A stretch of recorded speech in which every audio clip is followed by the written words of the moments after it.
الحمد لله نحمده ونستعينه ونستغفره ونؤمن به ونتوكل عليه ونعوذ بالله من شرور أنفسنا ومن سيئات أعمالنا من يهدي الله فلا مضل له ومن يضلله فلا هادي له সকলে জবান খুলে বলেন আশহাদু আল্লা ইলাহা ইল্লাল্লাহু وحده لا شريك له وأشهد أن محمدا عبده ورسوله الذي أرسل رسوله بالحق بشيرا ونذيرا وداعيا إلى الله بإذنه وسراجا منيرا فقد قال الله تعالى في كلامه المجيد والفرقان الحميد জবান খুলে সকলে পড়েন আউযু বিল্লাহি মিনাশ শাইতানির রাজীম বিসমিল্লাহির الرحمن الرحيم والعصر إن الإنسان لفي خسر إلا الذين آمنوا وعملوا الصالحات وتواصوا بالحق وتواصوا بالصبر إن الله وملائكته يصلون على النبي يا أيها الذين آمنوا صلوا عليه وسلموا تسليما اللهم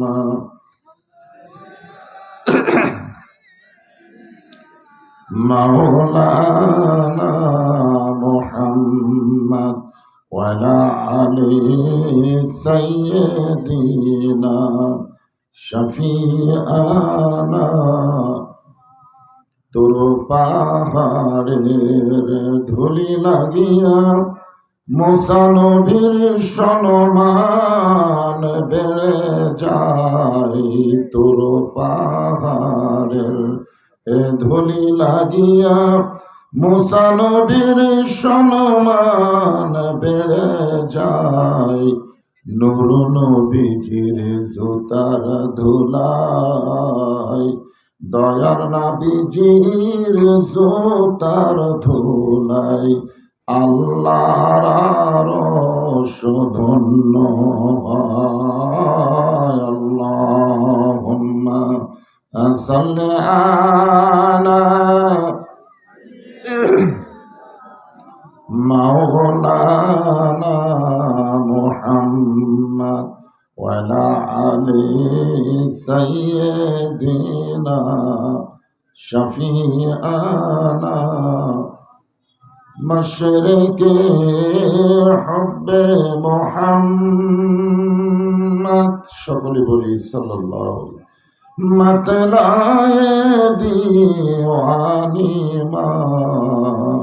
मतलाए खुर्शीद इश्कास सीनाए सुजानी बलगल उला बिकमालिही कशफत दुजा बिजमालिही हसनत जमीया खिसालिही सल्लो अलैहि व आलिही ला इलाहा इल्लल्लाह। মাইকের সাউন্ডটা ভম ভম করতেছে, ক্লিয়ার করো। লা ইলাহা ইল্লাল্লাহ, লা ইলাহা ইল্লাল্লাহ, লা ইলাহা ইল্লাল্লাহ, লা ইলাহা ইল্লাল্লাহ। জোরে লা ইলাহা ইল্লাল্লাহ, লা ইলাহা। যার দিলে আছে আমার আল্লাহর ভয়, যার মনে আছে আল্লাহর ভয়, যার দিলে আছে আল্লাহর ভয়, আল্লাহ আল্লাহ সব সময়। আহারানিদের ভালো লাগে না এই দুনিয়া, ভালো লাগে না, ভালো লাগে শুধু আল্লাহ। জোরে লা ইলাহা।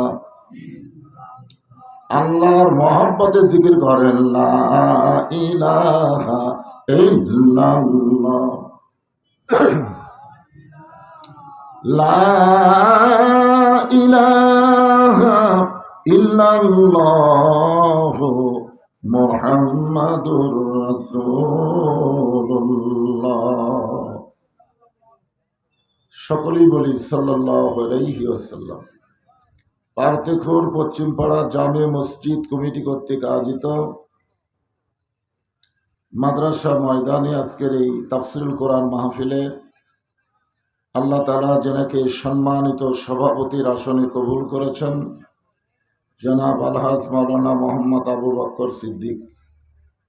আজকের এই মাহফিলের সম্মানিত সহসভাপতি বৃন্দ, সম্মানিত প্রধান অতিথি জনাব মোহাম্মদ এনামুল হক শাহীন, আজকের এই মাহফিলের সম্মানিত বিশেষ অতিথিবৃন্দ, সম্মানিত অতিথিবৃন্দ, সম্মানিত আমন্ত্রিত অতিথিবৃন্দ, সকলকেই অন্তরের অন্তঃস্থল থেকে আমি শুভেচ্ছা জ্ঞাপন করছি। এই মুহূর্তে আমার সামনে যেনারা বসেছেন, এই সন্ধ্যার সময় আল্লাহ যেনাদেরকে কবুল করেছেন, এই জান্নাতের টুকরার ভিতরে আল্লাহ তাআলা আপনাদেরকে পছন্দ করে বসার তৌফিক দান করেছেন। আমি আমার অন্তরের অন্তঃস্থল থেকে আপনাদের সবাইকে শুভেচ্ছা জ্ঞাপন করছি। সম্মানিত মা বোনেরা, পর্দার অন্তরালে বসে বসে যারা আলোচনা শুনতেছেন তাদেরকে শ্রদ্ধা জ্ঞাপন করে এই মুহূর্তে জানতে চাচ্ছি আপনারা সকলে কেমন আছেন? আলহামদুলিল্লাহ রাব্বিল আলামিন। জি আলহামদুলিল্লাহ। যে আল্লাহ শারীরিক সুস্থতা, মানসিক প্রশান্তি দান করে আজকের এই জান্নাতের টুকরার ভিতরে আমাদেরকে কবুল করলেন, আমরা সে আল্লাহর উপরে খুশি না বেজার? তাহলে জবান খুলে সমস্বরে সকলে বলবো রব্বানা লাকাল হামদ হামদান কাসীরান তাইয়িবান মুবারাকান ফীহি। আমরা আল্লাহর প্রশংসা এই কারণেই বেশি বেশি করব যে আল্লাহ আমাদেরকে রূহের জগতে অত্যন্ত দয়া করে দুনিয়ার জগতে মুসলমানের ঘরে আল্লাহ আমাদের কবুল করেছেন। এই দুনিয়াতে মানুষ পাঠানোর দায়িত্ব কার? জোরে বলেন। আমরা কি নিজের ইচ্ছা আইছি না আল্লাহ পাঠাইছেন? আল্লাহ যদি আমাদেরকে হিন্দু বৌদ্ধ খ্রিস্টানদের ঘরে পাঠাতো, মনে করেন আমাদের করার কিছু ছিল? কিন্তু যে আল্লাহ ওই সকল ঘরে না পাঠায় সরাসরি জন্মসূত্রে আমাদেরকে মুসলমানের ঘরে কবুল করেছেন, এখান থেকে বিশ্বাস করতে পারি আল্লাহ আমাদের পক্ষে আছেন। কি বলেন? আল্লাহ নিজেই বলেছেন, অমাইয়াবতাগি গয়রাল ইসলামী দীনান ফালা ইউকবালা মিনহু, ইসলাম ছাড়া অন্য কোন জীবন ব্যবস্থা ধর্ম কেউ যদি গ্রহণ করে, আল্লাহ বলেছেন কখনোই তা কবুল করা হবে না। আল্লাহর কাছে একমাত্র কবুলযোগ্য জীবন ব্যবস্থা ধর্মের নাম কি? সবাই এক বাক্যে বলেন, নাম কি? ইন্না দীনা ইনদাল্লাহিল ইসলাম। আর আল্লাহ সেই ইসলামের মধ্যে আমাদেরকে জন্মসূত্রে কবুল করার কারণে খুশি হয়ে জবান খুলে আরেকবার বলি আলহামদুলিল্লাহ। আল্লাহ শুধু আমাদের মুসলমান হিসাবে কবুল করে নাই, আল্লাহ আমাদেরকে দয়া করে, রহম করে, মেহেরবানি করে বিশ্ব নবীর উম্মাত হিসাবে কবুল করেছেন। এই নবীর উম্মত হওয়ার জন্য অনেক নবীরা পর্যন্ত আল্লাহর কাছে লালায়িত ছিলেন, আল্লাহর কাছে ফরিয়াদ করেছেন, কিন্তু আল্লাহ তাদের চাহিদাকে কবুল করে নাই। বিনা দরখাস্তে, আমরা কোনো দরখাস্ত করিনি, বিনা দরখাস্তে আল্লাহ তাআলা সেই নবীর উম্মত হিসাবে আমাদের কবুল করেছেন। খুশি না বেজার? তাহলে জবান খুলে আরেকবার বলি আলহামদুলিল্লাহ। আপনারা বলেন তো, এই নবীর উম্মত হওয়াতে আমাদের লাভ কি? আমাদের একটা লাভ আছে তো, লাভ নাই? আছে। আছেন আমার মুক্তার, আছেন আমার বারিস্টার, শেষ বিচারের হাইকোর্টেতে তিনি আমায় করবেন পার। আমি পাপী, তিনি জামিনদার। এই তিনি কে? আল্লাহ না, তিনি হচ্ছেন আমাদের নবী। গানটা খেয়াল করেন নাই? আল্লাহ যখন হাকিম হয়ে আমাদেরকে আসামি বানায় বিচার শুরু করবেন, ওই সময় আমাদের নবী উকিল হয়ে, ব্যারিস্টার হয়ে আল্লাহর কাছে আমাদের পক্ষে ওকালতি করে আমাদেরকে সুপারিশ করে জান্নাতে পৌঁছায় দিবেন। খুশি হলেন না? কি মনে করতেছেন নিজের আমল দিয়ে আপনি জান্নাতে যাবেন? এরকম আমল করার পরিবেশ তো বাংলাদেশে নেই, বর্তমানে নাই, ঠিক কিনা বলেন? তো এই মুহূর্তে যারা মরতেছে, এদের অবস্থা হলো আমল দিয়ে না, রাসূলের সুপারিশে আল্লাহ তাদেরকে জান্নাত দিয়ে দিবে, বিশ্বনবীর উম্মত হওয়ার খাতিরে। বলেন সুবহানাল্লাহ। আল্লাহর নবী এ পর্যন্ত বলেছেন, তোমরা যদি সারা জীবন পাপ করো, শুধুমাত্র ঈমান নিয়ে যদি কবরে আসতে পারো আমার উম্মত হওয়ার খাতিরে, আমি নবী তাকে হাত ধরে জান্নাতে পৌঁছায় দেব। এখানে কিন্তু একটা শর্ত আছে, শর্ত হলো ঈমান নিয়ে মরা লাগবে। কি নিয়ে মরা লাগবে? বাংলাদেশের শতকরা ৯৫% মুসলমান। ১০০ জন মানুষের মধ্যে আমরা মুসলমানের সংখ্যা হলো ৯৫। কত? আপনারা বলেন তো, শতকরা কত ভাগ ইমানদার? হ্যাঁ, মুসলমানের তো হিসাব আছে, কিন্তু ইমানদারের কোনো হিসাব নাই। অধিকাংশ মুসলমানেরই ঈমান নাই। জোরে কন কি নাই? জোরে বলেন কি নাই? আপনারা বলেন তো, ঈমান না থাকলে মুসলমানিত্বর কোনো দাম আছে? এই জন্য রাসূল কিন্তু শর্ত করে দিয়েছেন, যত বড়ই পাপী হও না কেন, ঈমান নিয়ে যদি কবরে আসতে পারো, আমি রাসূল আমার উম্মত হওয়ার কারণে তাকে হাতটা ধরে আমি রাসূলই তাকে জান্নাতে পৌঁছায় দিব। এমন একজন নবীর উম্মত হওয়াতে খুশি না বেজার? তাহলে জবান খুলে আরেকবার বলি আলহামদুলিল্লাহ। এখন যে কোরআন থেকে আপনারা তাফসীর শুনবেন, এই কোরআন সম্পর্কে একটা ধারণা থাকা দরকার, ঠিক কিনা বলেন? হ্যাঁ, এই কোরআনের মধ্যে কোনো সন্দেহ নাই। এই কোরআন যখন নাজিল করা হয়েছে, তখনই আল্লাহ বলেছেন জালিকাল কিতাবু লা রাইবা ফিহ, এটা এমন একটা কিতাব যার মধ্যে কোনো সন্দেহ নাই। আচ্ছা, যখন নাজিল করেছে তখন থেকে পর্যন্ত প্রায় ১৪৫০ বছর পার হয়ে গেছে। এখন আপনাদের কি মনে হয় এত বছর পার হওয়ার পরে কোরআনের মধ্যে কি সন্দেহ ঢুকছে নাকি? ঢোকে নাই। কাবার আশেপাশে যখন আল্লাহর নবী ছিলেন না, নবী হিজরত করে যখন মদিনায় গেলেন, মদিনা থেকে যখন মক্কা বিজয় করলেন, মক্কা বিজয় করার পরে আল্লাহর নবী কাবা ঘরের দরজা খুলে দেখে কাবা ঘরের মধ্যে 360টা মূর্তি ঢুকাইছে। কাবা ঘর কার ঘর? কোরআন শরীফ কার? তো কাবা ঘরের মধ্যে যদি মূর্তি ঢুকাবার পারে, তাহলে আল্লাহর কোরআনের মধ্যে কি কম বেশি হয়েছে?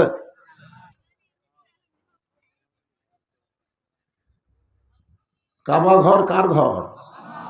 কিন্তু কাবা ঘরের মধ্যে মূর্তি ঢুকলো কেমনে? কে ঢুকাছে? শয়তান। এখানে একটা শিক্ষণীয় বিষয় আছে, এই কারণেই তো আমি জিনিসটা তুলে ধরলাম। কাবার আশেপাশে যদি আল্লাহওয়ালা না থাকে, তাহলে কাবা ঘরের মধ্যেও মূর্তি ঢোকে। মক্কা বিজয় করার পরে মুসলমানেরা যখন কাবা ঘর দায়িত্ব নিলেন, এরপরে কিন্তু আর মূর্তি ঢোকে নাই। ঢুকছে? আর ঢোকে নাই। আমাদের বাংলাদেশের মোড়ে মোড়ে কিন্তু মূর্তি ছিল, ছিল কি ছিল না? কথা বলেন, ছিল কি ছিল না? হ্যাঁ। সেই মূর্তি বর্তমানে কমে গেছে না বেশি হয়েছে? তো থাকবেই না, এক সময় দেখবেন থাকবেই না। এখন কমে গেছে, এক সময় দেখবেন থাকবেই না। হ্যাঁ, এইটা কাবা আল্লাহর ঘর, সেই ঘরের মধ্যে মূর্তি ঢুকলো, কারণ কাবা ঘরের হেফাজতের দায়িত্ব আল্লাহ নেয়নি, হেফাজতের দায়িত্ব দিয়েছে আমাদেরকে। মসজিদ কার ঘর? হেফাজতের দায়িত্ব কার? মুয়াজ্জিন যদি এশার নামাজ পড়ে তালা না দিয়ে বাড়ি যায়, আর ফজরে আজান দিবার এসে দেখে মাইকই নাই, আপনারা বলেন তো দোষ কার হবে? আল্লাহর হবে না মুয়াজ্জিনের হবে? আপনারা তো বলতে পারেন আল্লাহর ঘর আল্লাহ হেফাজত করবে, তো মুয়াজ্জিনের দায়িত্ব কেন?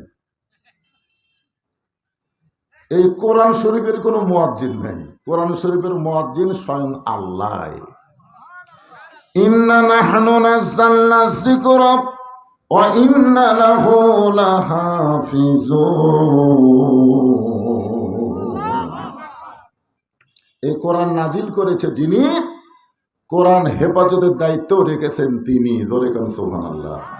তার মানে এক বাক্যে বলতে পারি, কোরআনের মধ্যে কোনো সন্দেহ নাই, কোরআনের মধ্যে কোনো ভুল নাই, কোরআনের মধ্যে কোনো ধোঁকাও নাই। কিয়ামত পর্যন্ত কোরআন কোরআনের অবস্থায় থাকবে। জোরে কোন কথা ঠিক কিনা?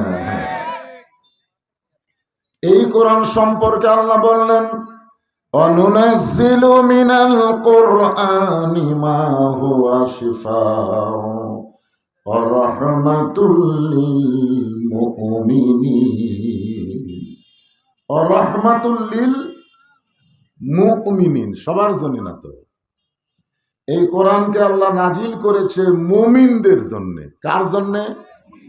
শিফা এবং রহমত স্বরূপ, সমস্ত মানুষের জন্য না, কেবলমাত্র যারা ইমানদার, যারা মুমিন, তাদের জন্যই এই কোরআন রোগ মুক্তি এবং রহমত স্বরূপ আল্লাহ নাজিল করেছে। বলেন সুবহানাল্লাহ।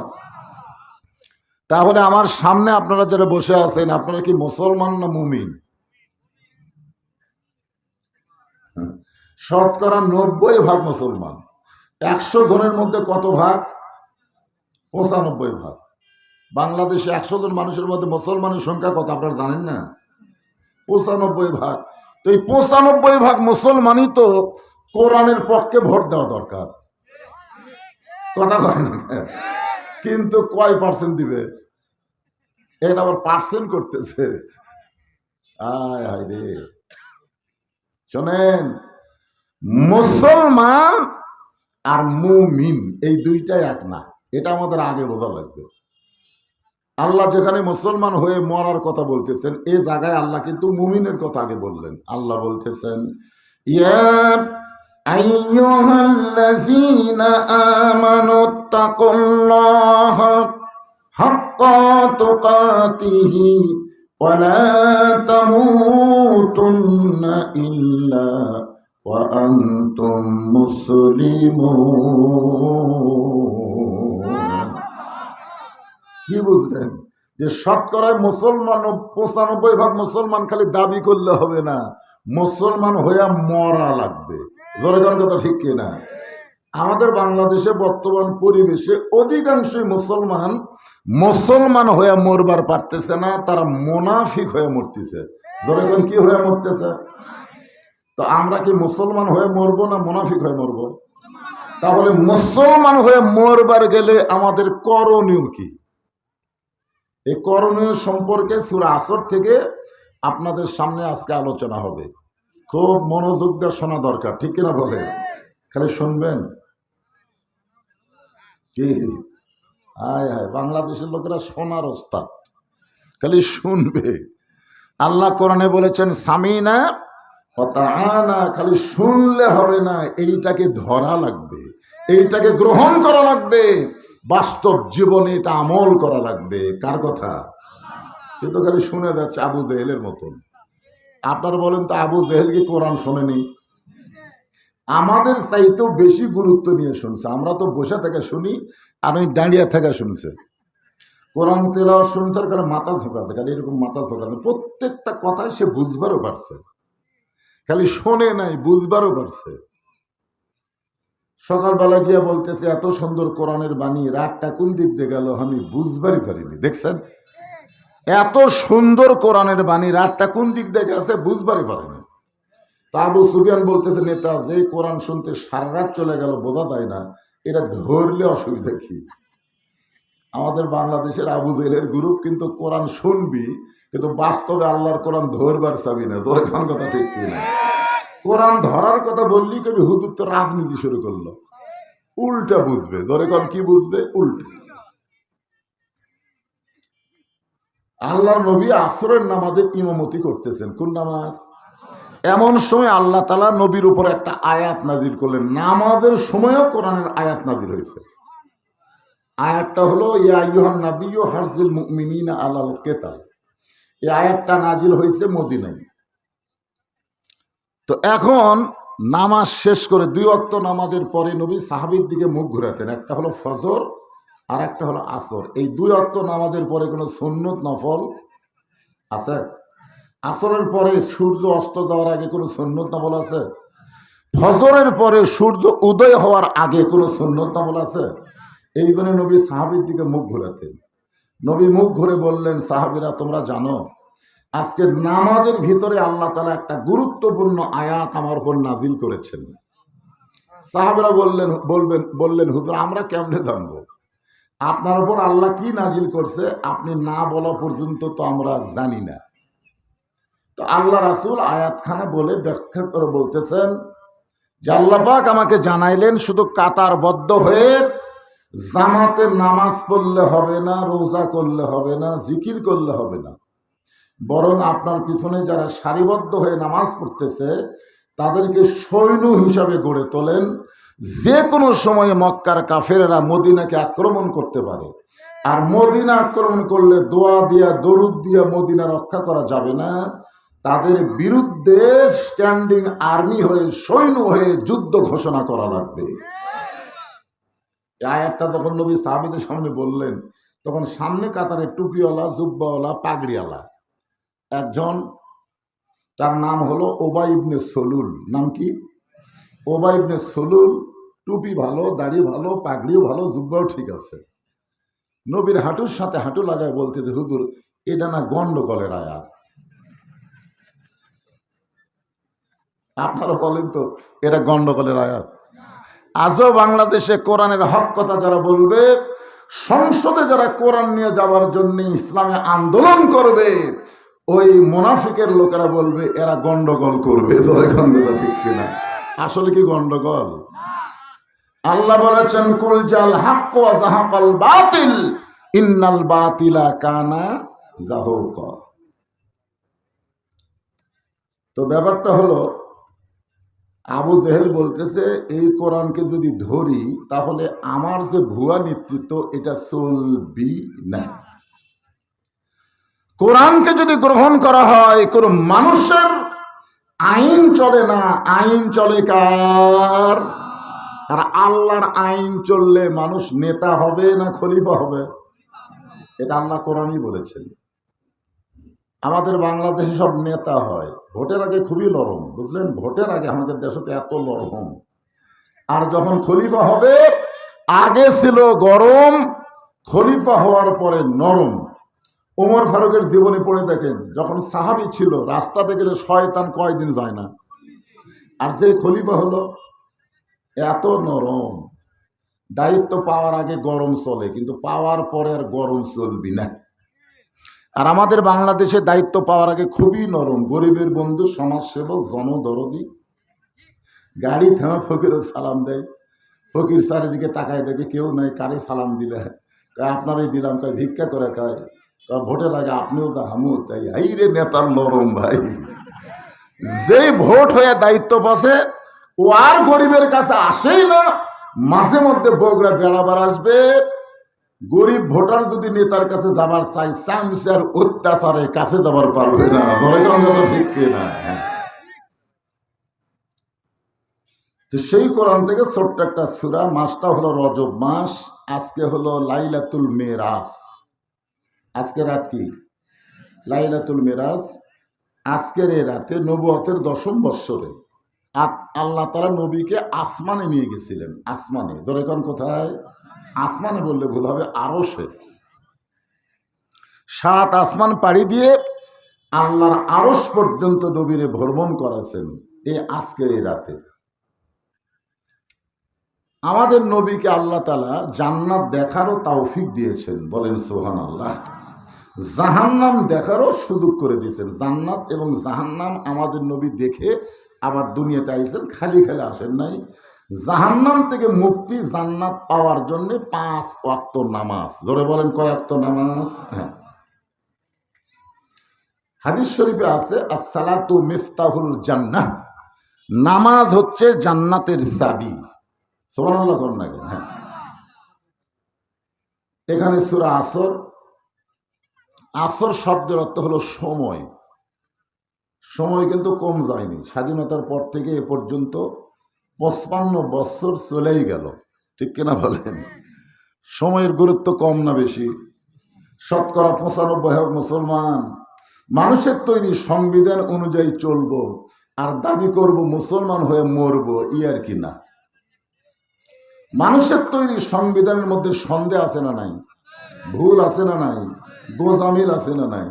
তাহলে আল্লাহর কোরআনের সংবিধান বাদ দিয়া মানুষের তৈরি সংবিধান অনুযায়ী চলবো আর মরার পরে বলবো বিসমিল্লাহ আলা মিল্লাতি রাসূলিল্লাহ, এই ইয়ারকি করার সুযোগ মুসলমানের নাই। ধরে কথা ঠিক কিনা?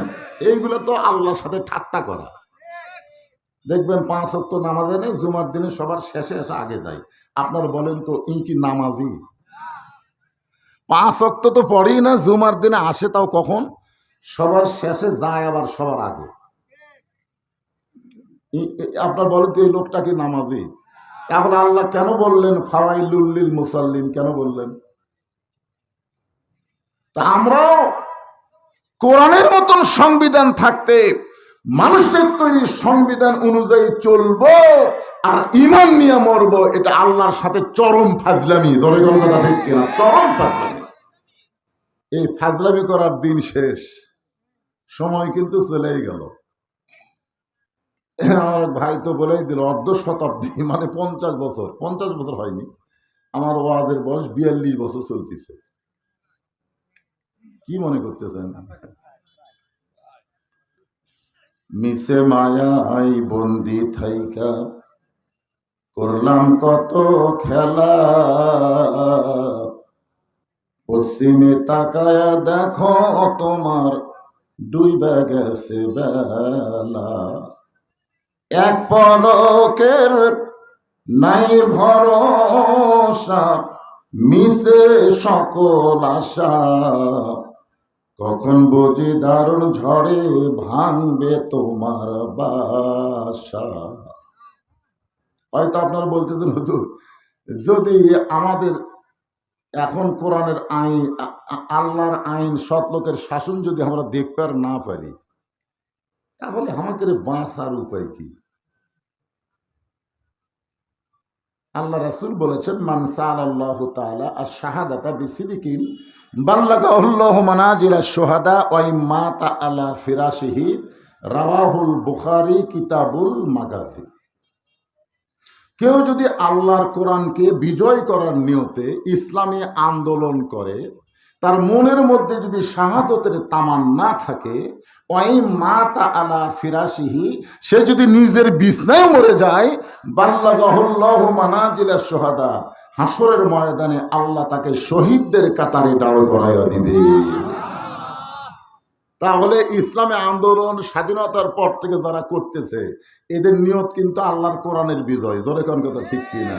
কিন্তু ওরা যদি কোরআনের আইন না দেখেই মরে যায়, আল্লাহ বলতেছে কোনো অসুবিধা নাই, কারণ ওদের রাস্তা ভালো ছিল। এই কারণে এরা মুনাফিক না হয়ে মুসলমান হয়ে শুধু দুনিয়া ছাড়ে নাই, আল্লাহ এদেরকে শাহাদতের মর্যাদা দান করেছে। জোরে কোন সুবহানাল্লাহ। তাহলে আগামী 12ই ফেব্রুয়ারি যদি নাই হয়, হাল কি ছেড়ে দিবেন? চেষ্টা করার দরকার আছে নাই? চলবে। হ্যাঁ, আল্লাহ সময়ের শপথ করলেন। সময় অত্যন্ত গুরুত্বপূর্ণ একটা সাবজেক্ট। প্রতি মুহূর্ত আমাদের কাছ থেকে সময় সরে যাচ্ছে, সময় চলে যাচ্ছে। যেই মাগরিবের নামাজ আমরা জামাতে আদায় করলাম, ওই মাগরিবের নামাজ কিয়ামত পর্যন্ত আর আমরা পাবো না। আমাদের জীবন থেকে ওই মাগরিবটা চলে গিয়েছে। ধরে গণগতা ঠিক কিনা? আল্লাহ সময়ের শপথ করে বললেন, ইন্নাল ইনসানা লাফি খুস। ইন্না মানে নিশ্চয়, ইনসান মানে মানুষ।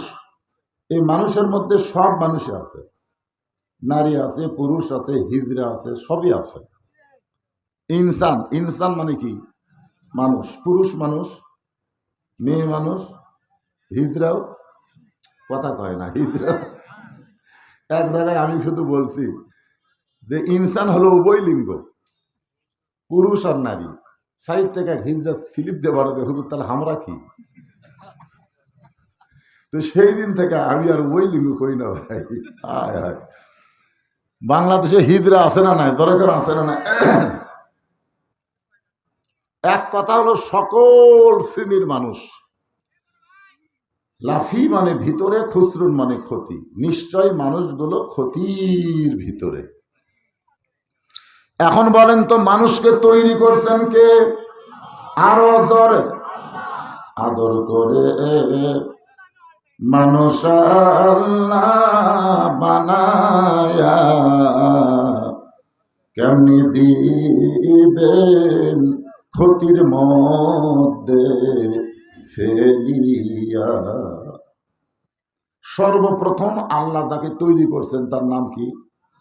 সবাই বলেন, নাম কি? আদম কি পুরুষ না নারী? তাহলে সর্বপ্রথম আল্লাহ কি তৈরি করলেন? পুরুষ। মানুষের মধ্যে সর্বপ্রথম তৈরি করলেন কি? পুরুষ। এখন বলেন তো, মানুষের মধ্যে সবচাইতে দামি কে? আচ্ছা, আগে যেটা তৈরি করলো বুঝবেন না? তৈরি করার পরে আল্লাহ রাখছেন কোথায়?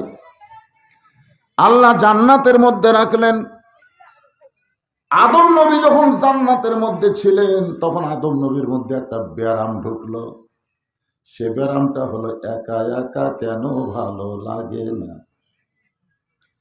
কোনো কাজে মন যেন বসে না, আমার কি হতে কি হইয়া গেল, আমি নিজেও তো কিছু বুঝি না। আল্লাহু আলিমুম বিজাতিস সুদূর। আদমের অন্তর কি চায় আল্লাহ জানে কি জানে না? আদম নবীর ছটফটানি ব্যারাম বন্ধ করার জন্য আল্লাহ জান্নাতের মধ্যে একটা ঘুম দিলেন। আদম নবী যখন ঘুমে অচেতন, ওই সময় আল্লাহ ডাক্তার হয়ে করলেন অপারেশন। আদম নবীর বাম পাজরের বাঁকা হাড় দিয়া আদমের ছটফটানি বন্ধ করার জন্য আল্লাহ একটা নারী হাওয়াকে সৃষ্টি করলেন। সৃষ্টি করার পরে আল্লাহ ঘোষণা করলেন, আল্লাহর জন্য আদম আর আদমের জন্য হাওয়া। আল্লাহর হাওয়ার কোনোই দরকার নাই। আল্লাহ যদি হাওয়ার দরকার পড়তো তাহলে আদম হাওয়াকে আল্লাহ একসাথেই তৈরি করতো, ধরে খান কথা ঠিক কিনা? কিন্তু আল্লাহর দরকার কি? মেয়ে না মরদ? কথা কন না করে ভাই। আল্লাহর প্রয়োজন হলো পুরুষ মানুষ, আর পুরুষের প্রয়োজন হলো নারী, আল্লাহ না। এই জন্য আল্লাহ বললেন আর রিজালু কাওয়ামুনা আলান নিসা, পুরুষ থাকবে উপরে, নারী থাকবে নিচে। পুরুষ থাকবে, আমি কি আমার বাপের কথা করছি না আল্লাহর কথা? তো আল্লাহর সাথে কি আপনারা একমত না দ্বিমত? তাহলে পুরুষ থাকবে, নারী থাকবে। এতদিন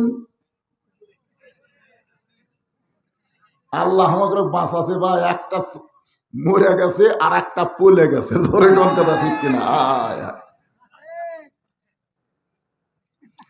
এখন আমি বলবো, আমরা বলবো নারীদের দিন শেষ, আগামীতে মরদ মানুষের বাংলাদেশ, ধরে কোন কথা ঠিক কিনা? এরে নারী, তোরকে খবর কি? এই নারী সম্পর্কে আল্লাহ বলেছেন অকরনা ফি বুয়ুতিকুন্না ওয়ালা তাবাররাজনা তাবাররুজাল জাহিলিয়াতিল উলা।